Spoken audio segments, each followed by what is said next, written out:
The wilderness is governed by a strict hierarchy defined by the rule of survival of the fittest. Animals fall into two categories: hunters and the hunted. Hunters are equipped with sharp teeth, a gift from nature, while the hunted possess swift legs to help them escape danger.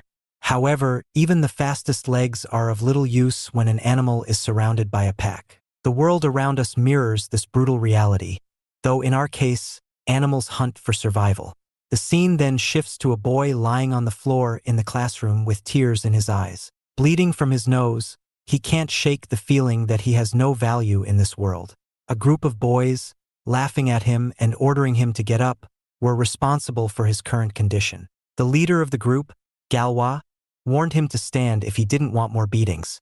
Instead of repeating himself, he spat on the ground and ordered Jungo to lick it. Jungo was staring at the spit, thinking to himself that he had become nothing more than a source of amusement for them. While Jungo regrets being alive, Galwa gets angry and kicks him in the head, smashing Jungo to the ground. He orders him again, telling him not to delay and lick the ground.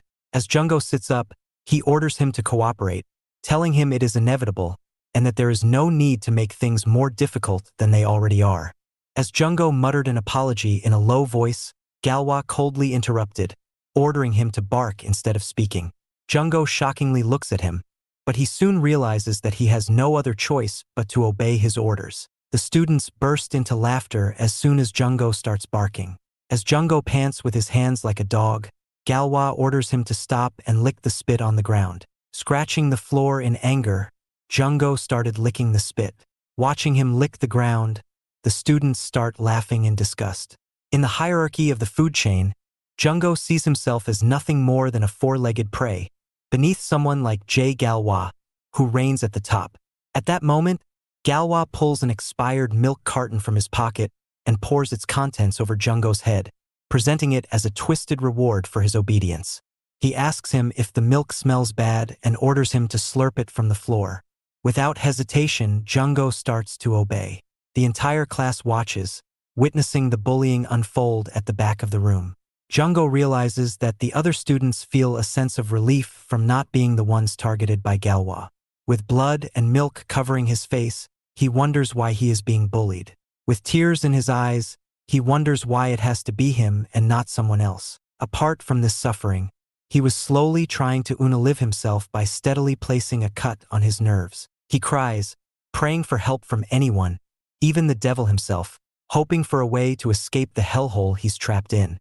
An unknown being with shiny eyes observes Jungo crying. After a while, one of Galwa's friends, Lee Kyunggun, appears behind him, slips an arm around his shoulder, and tells him that he needs to go to an internet cafe, but he is broke. Although he hangs out with Galwa, he struggles with an inferiority complex. Jungo apologizes, explaining that he cannot give Kyunggun any money because he has already given all of his cash to Galwa. This response angers Kyunggun, who reacts by throwing Jungo to the ground and smashing a desk in the process. Sarcastically, Kyunggun asks Jungo if he thinks he's too soft to refuse him money. In a submissive manner, Jungo kneels and promises to give him as much money as he wants. But Kyunggun kicks him in the face. He grabs his hair and smashes him into the window. Kyunggun starts smoking a cigarette as he watches Jungo's teary face, begging for forgiveness and pleading for his mistake to be overlooked. Jungo stops crying when he sees Kyunggun toss his cigarette towards him, commanding him to put it out. Just as Jungo is about to extinguish the cigarette with his forearm, Kyunggun stops him and orders him to put it out on his tongue.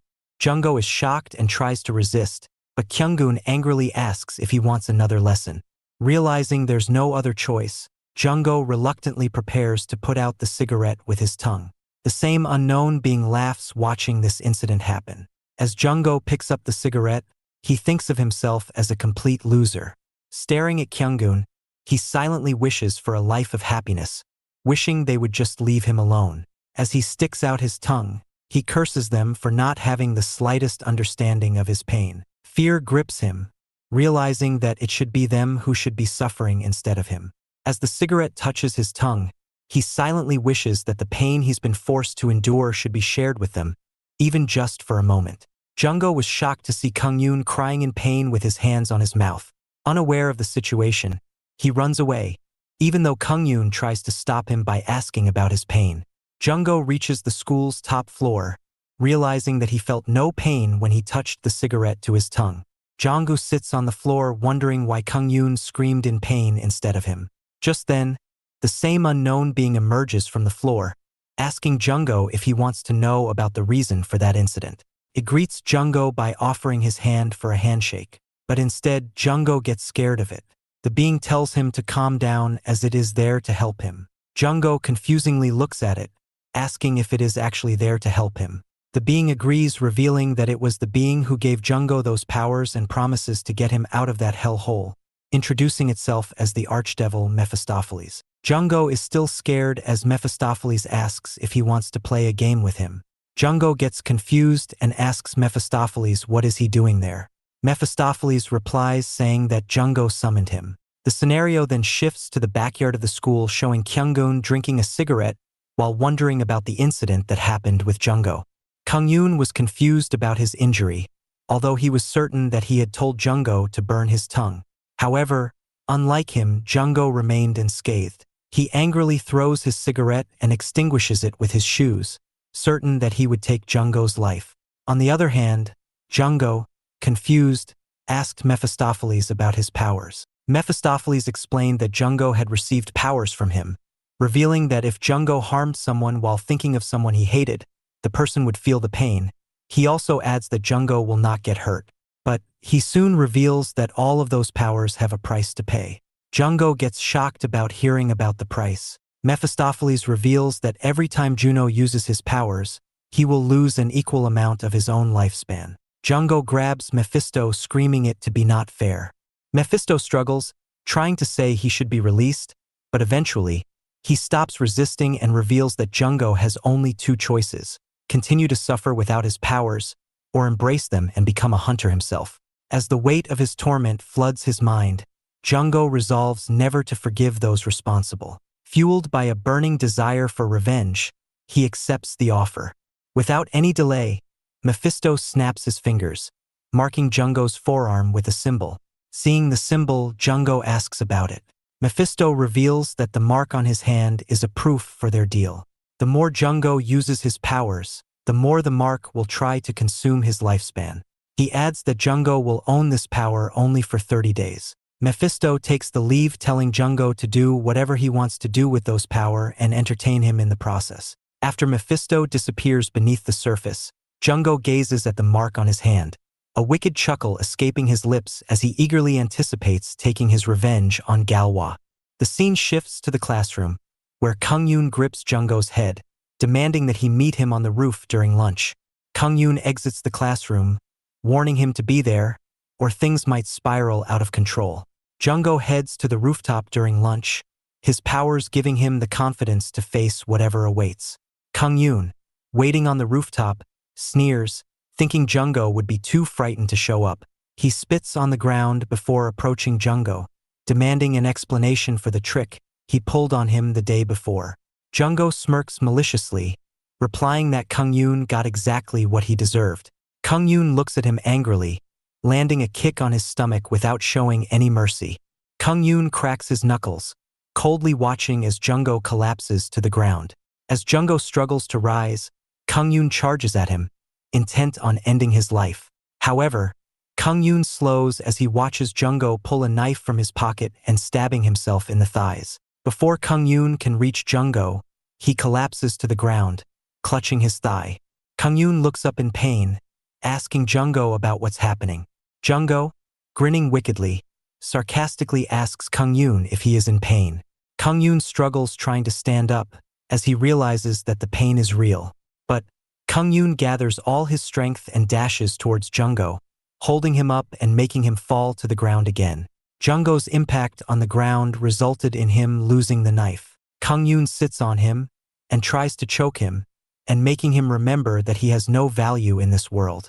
Just then, Jungo grins maliciously, leaving Kang Yoon confused after hearing Jungo whisper that he is about to get defeated by a person with no value. Jungo sticks out his tongue and bite it with his own teeth, leaving Kang Yoon crying in pain. Jungo is still not satisfied as he gets up and picks up the knife from the floor and approaches Kang Yoon, revealing how he used to think that instead of hating the sinner, hate the sin. Kang-yoon begs, his words lisping as he pleads with Jungo to stay away, accepting his mistake and claiming that all he did was follow Galwa's orders. But Jungo shows no mercy as uses the power and stabs himself in his stomach with that knife. Kang-yoon feels the pain and starts screaming. Jungo still doesn't stop and continues stabbing himself. Unable to withstand the pain, Kang-yoon loses consciousness, his body betraying him as he wets himself. Seeing Kang-yoon lying on the ground, Jungo laughs, saying that he should have apologized to Jungo. Just then, Jungo turns around as one of his classmates, Lee Dong-go, freezes in fear upon seeing Jungo holding a knife, with Kang-yoon's unconscious body sprawled on the ground. Lee Dong-go, often called Toad, wonders if he must have committed some grave wrong in a past life to be cursed with such unattractive looks and short stature in this one. In addition to his physical appearance, he is deeply introverted. As a result, like Jungo, he has been relentlessly bullied for all 18 years of his life. Unable to withstand the suffering, he intends to bring an end to all of this by jumping off the rooftop of his school's building and ending his life. He is ready to jump off, praying to God to make him handsome and awesome in his next life. Just before jumping off, Dong-go hears a noise coming from behind. Curious, he moves toward it and sees Jungo and Kang-yoon fighting. When Jungo spots him, a look of fear crosses his face, unsure if Dong-go has discovered his powers. Realizing he has no choice but to end Dong-go's life, Jungo approaches him. To his surprise, Dong-go grabs both of Jungo's hands and thanks him for being his savior. Filled with unexpected joy, Dong-go bounces with excitement and declares Jungo his savior. This leaves Jungo confused, wondering if he truly is a savior. The scene shifts to a neighborhood where a monstrous creature roams the streets. An unknown teenager with a mysterious mark on his palm appears, and, with a single squeeze, crushes the monster's life, cursing it to an eternity of suffering. The boy, Sian, then sits on the floor, grimacing as the pain from the mark on his hand intensifies with each passing day. As he sits there, lost in thought, one of his friends approaches, warning him to be cautious with his powers. His friend gets irritated by Sian's suspicious look, in addition to the annoyance he feels by looking at Sian in a school dress despite not attending school. As they begin walking away, Sian's friend urges him to quit his dangerous job, complaining about the cruelty of fate, given that Sian faces life-threatening challenges every day. However, Sian simply accepts it as a punishment from God and shifts the conversation, asking his friend about school. With enthusiasm, his friend replies that his school starts tomorrow. Annoyed once again, Sian advises his friend to stay away from bananas while at school, further frustrating him.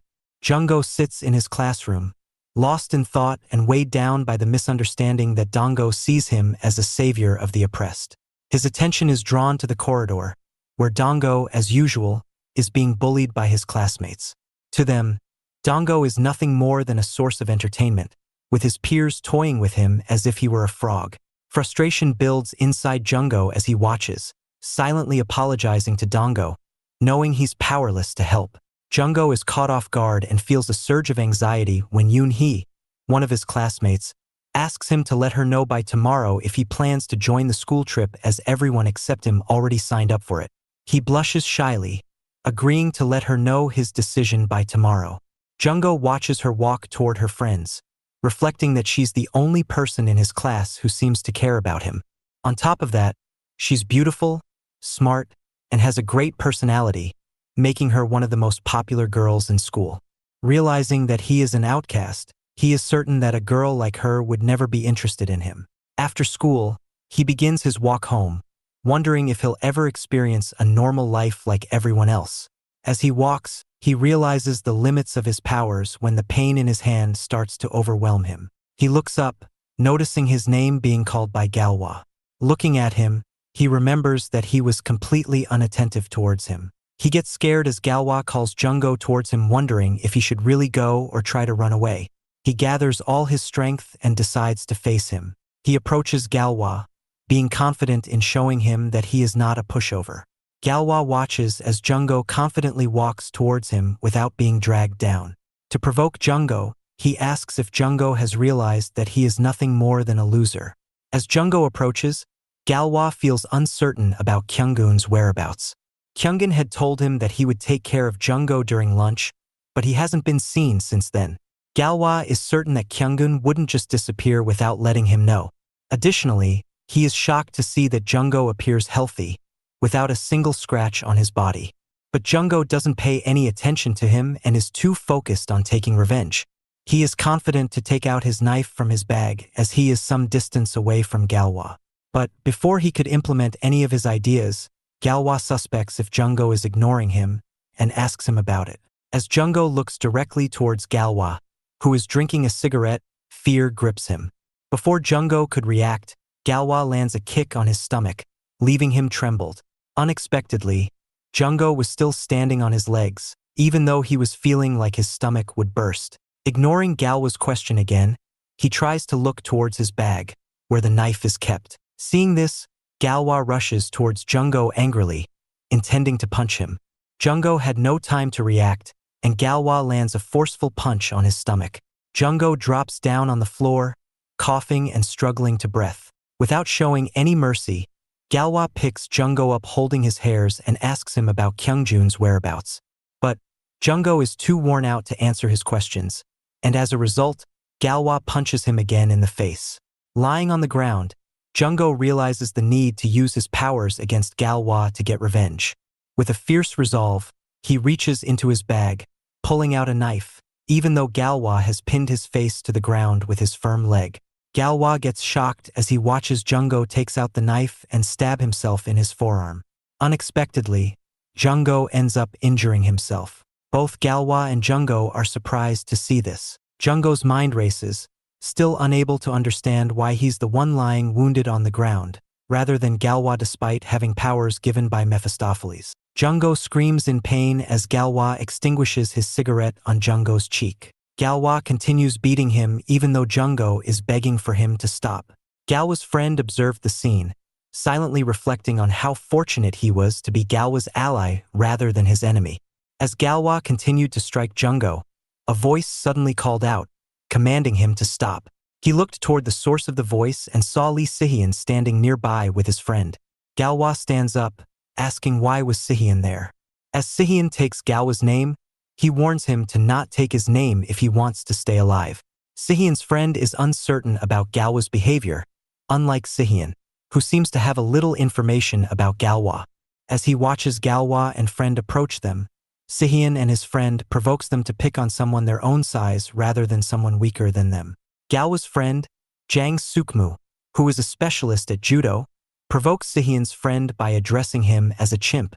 Sian advises his friend to stay out of this as he sees him losing his control after being called a chimp. Sukmu didn't let up, continuing to taunt Sian's friend by mocking him for hiding behind Sian.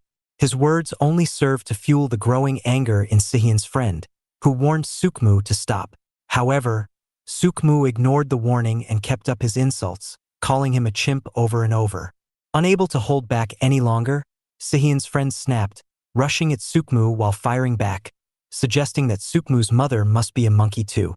Before Sukmu could react, Sian's friend landed a solid punch to his chin, demanding he take back his words. As Sukmu struggled to recover, Sian's friend mocked him, asking if he was really down after just a single punch. He orders him to get up as he was just getting started. Holding his neck, Sukmu isn't sure if the little chimp is unusually strong or if he simply caught him off guard. As Sian's friend continues to taunt him for being scared and dares him to fight like a real man, Galwa doesn't pay any attention towards them and locks his eyes towards Sian, with rage burning in his gaze. Sukmu gets to his feet and cracks his fingers, challenging Sian's friend to a fight. Just as he moves forward, Galwa intervenes, telling him to stop. Sukmu glares at him, frustration clear in his eyes, and asks angrily if Galwa really wants him to hold back after being disrespected by Sian's friend. Goosebumps prickle Sukmu's skin as Galwa angrily commands him to stop again. Sukmu tries to calm him down, urging him to relax, but Galwa orders him to follow. As they begin to walk away, Sian's friend taunts them, calling them cowards for giving up so soon. But Galwa keeps walking away, warning Sukmu to stay quiet. He even threatens that the next time they meet, he will take their lives. But Sian's friend shoos them away, showing no concern at all, unlike Galwa, who seems uncertain about the reason for Sian's presence. After Galwa's exit, Sian and his friend work to stabilize Jungo. Once they manage to stop the bleeding, Jungo wakes up, appearing disoriented. When he sees Sian and his friend asking about his condition, fear washes over him, as he doesn't seem to recognize them.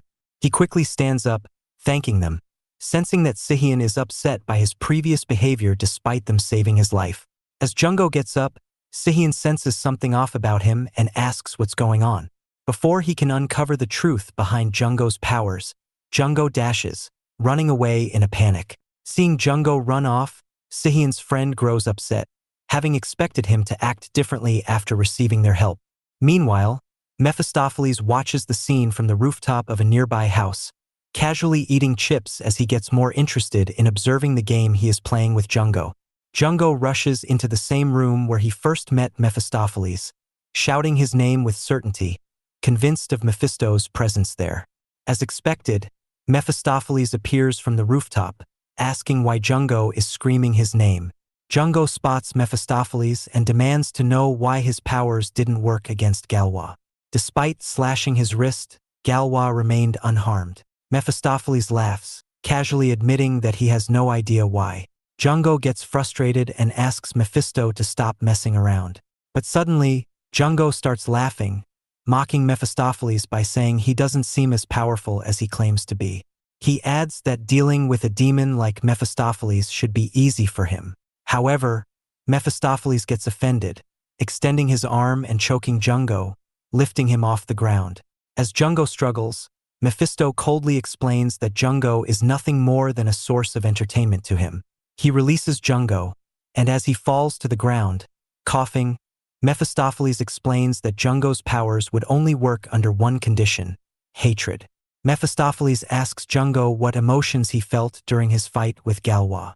As Jungo tries to recall, Mephisto points out that, in addition to hatred, he also felt fear. Jungo becomes frustrated upon hearing this. Mephisto casually eats his chips and explains how even Jungo knows he's pathetic. Despite having so much power, he still trembled in fear. Jungo angrily tells Mephisto to watch his mouth, insisting that Mephisto has no idea about his traumatic past. Acknowledging his own weakness, Jungo sits down and admits that, despite his power, he can't help but feel terrified. Mephistopheles asks Jungo if he wants to be the last one standing or if he's content with being a loser. With a final glance, Mephisto turns to leave, adding that he's pretty sure Jungo is going to end up a loser. As Mephisto leaves the room, Jungo's disappointment deepens, as he begins to see himself as both a coward and worthless. On the other hand, Sukmo is frustrated as Galwa ordered him to flee from Sian and his friend. He complains, confident that he could have defeated them. Galwa, displeased, lifts Sukmo off the ground by his throat, reminding him of his proper place.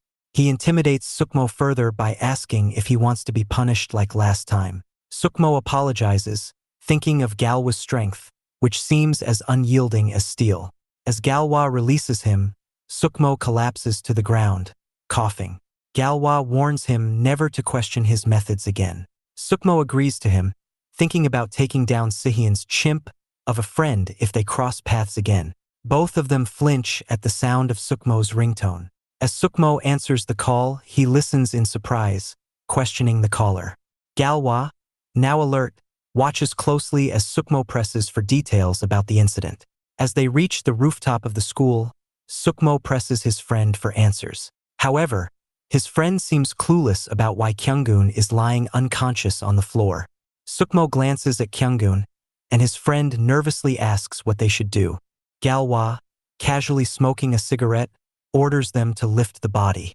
As they do, Galwa flicks his cigarette at Kyunggun, who he now considers a loser, the ember landing directly in the puddle of Kyunggun's urine. The news quickly spread throughout the school after Kyunggun failed to show up the next day, rumors swirling that he had fallen into a coma for unknown reasons. Whispers spread like wildfire, with some students speculating that a rival gang had targeted Galwa's group in an attempt to assert dominance over the school. Meanwhile, a few boys discussed the possibility of taking advantage of Galwa's group's perceived weakness, hoping to rise as the top gang in the school. Galwa soon entered the room, fury in his eyes, and proceeded to beat down the students, who showed no concern for Kyunggun at all. Meanwhile, Jungo watches his classmates gossiping about Kyunggun, laughing and mocking him as they believe he got what he deserved. The teacher enters, silencing the room with a sharp command. After instructing everyone to quiet down, he announces the arrival of a new student. The girls of the class gets excited, asking if the new admission is handsome. After replying the boy to be ordinary looking, he asks the student to enter the classroom. When the new student steps into the classroom, Jungo is left in shock. Jungo is taken by surprise when he sees Sihyun's friend walk into the classroom. The new student introduces himself as Jino, sharing that he loves bananas but hates being called a monkey. As he greets the class, Jino spots Jungo sitting at the back and excitedly waves at him, shouting his greeting. Jungo quickly looks away, uneasy, knowing the trouble Jino will face if anyone realizes that they know each other. As the class realizes the connection between Jino and Jungo, whispers quickly spread. Students murmur that Jino is in trouble now that he's associated with Jungo. Even the girls, who had shown some interest in Jino, now turn against him because of his friendship with Jungo. Jino soon learns Jungo's name as the entire class starts mentioning it, assuming the two are friends. As the teacher instructs everyone to prepare for their first period, Jino approaches Jungo's desk, asking why he ran away that day. The class watches intently, quickly realizing how close the two are, and assuming that Jino will soon find himself in trouble. Jino is taken aback when Jungo advises him to stay away from him. At that moment, Sukmo, who was passing through the hallway, hears Jino's loud voice and notices him talking with Jungo.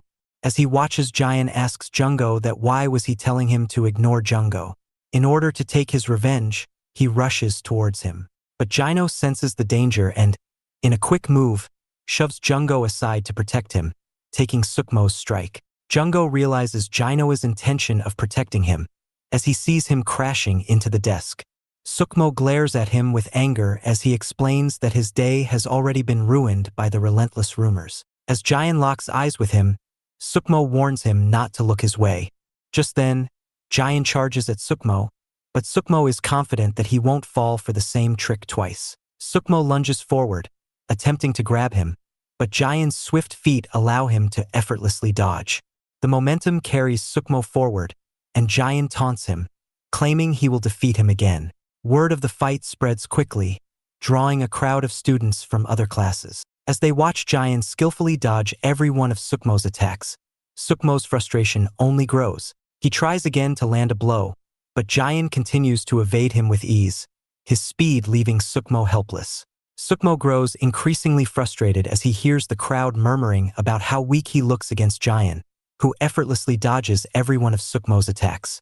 Sukmo charges forward again, determined to land a punch. However, instead of merely evading him, Jian strikes Sukmo in the face, knocking him to the ground. Sukmo's legs tremble as he collapses, and Jian taunts him, remarking that this is the second time he's knocked Sukmo to his knees. As Sukmo struggles to rise, he claims that Jian's punch was weak and nothing more than luck, but his attempt to get up fails, leaving the students, and even Sukmo himself stunned. Jian turns to leave, saying that the punch to Sukmo's jaw will keep him down for a while. Sukmo boils with anger as he overhears the students whispering, calling him weak. Enraged, he stands up and glares at the crowd, warning them to either be quiet or challenge him if they have a problem. With a surge of anger, he charges at Jian again, hoping to take him down with him. But to his surprise, Jian easily dodges once more and uses Sukmo's own momentum to land a clean kick to his face. As Jian wins the fight, everyone gets shocked realizing that Jian actually defeated Sukmo. Jungo is surprised seeing how powerful Jian is, despite their size being the same, realizing that size has nothing to do with who wins. Jian calls him a fatso, explaining how the stronger one always wins.